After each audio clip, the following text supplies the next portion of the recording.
போட வருது எப்படின்னு பார்க்கலாம் வாங்க. இந்த மாதிரி பொடிசாக நல்லா வெங்காயத்தை அரைச்சி வச்சுக்கணும். அப்புறம் நல்லா பொடிசாக வெங்காயத்தை அரைச்சி வச்சுக்கணும். மிளகாவே ஒரு 2 மிளகாய் போட்டு நல்லா ஸ்லைஸாக அரைச்சி வச்சுக்கணும்.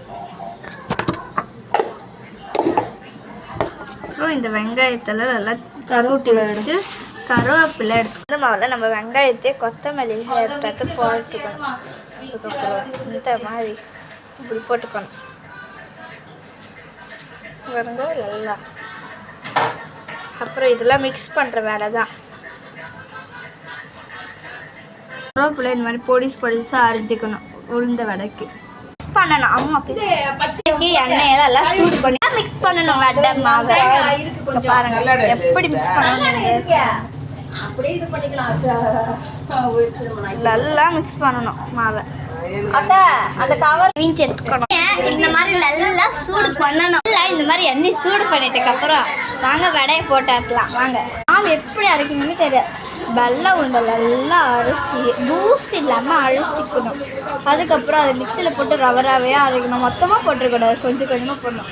ஃபஸ்ட் டைம் அரைச்சோடனே நல்லா மயிரும். அப்போ தண்ணி மட்டும் ஊற்றினா அரைக்கணும். இன்னொரு வாட்டி ஊற்றி ஒரு இவ்வளோ உளுந்தே 4 டைம் அரைக்கணும். அதுக்கப்புறம் போட்டு 4 மட்டும் எவ்வளோ மாவு வருதோ அவ்வளோத்துக்கு நம்ம எடுத்துக்கணும். ஒரு டைம் 4 வச்சுக்கோங்க கணக்கு. இப்போ வாங்க வடை சுடுறது எப்படின்னு பார்த்துடலாம். எப்படி அரைக்கணும் போடலாம் தப்பாக நினச்சிக்க கூடாது. ஓகே பதத்துக்கு வந்துருச்சு. ஒரே ஒரு லைக் பண்ணுங்க எனக்காக.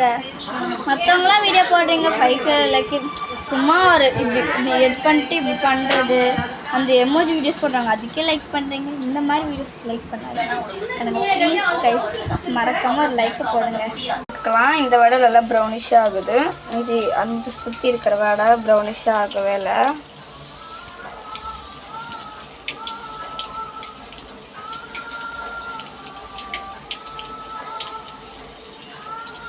பாருங்கள் இந்த வடை மட்டும் சூடாக இருக்குது. இந்த வடம் இது எல்லா வடமே எதுவும் ஆகலை. பாருங்கள் வடை பொரிச்ச வடை அங்கே இருக்குது. சுட்ட வடைலாம் இங்கே இருக்குது. நல்லா ஒரு கிறிஸ்பியாக இருக்குது.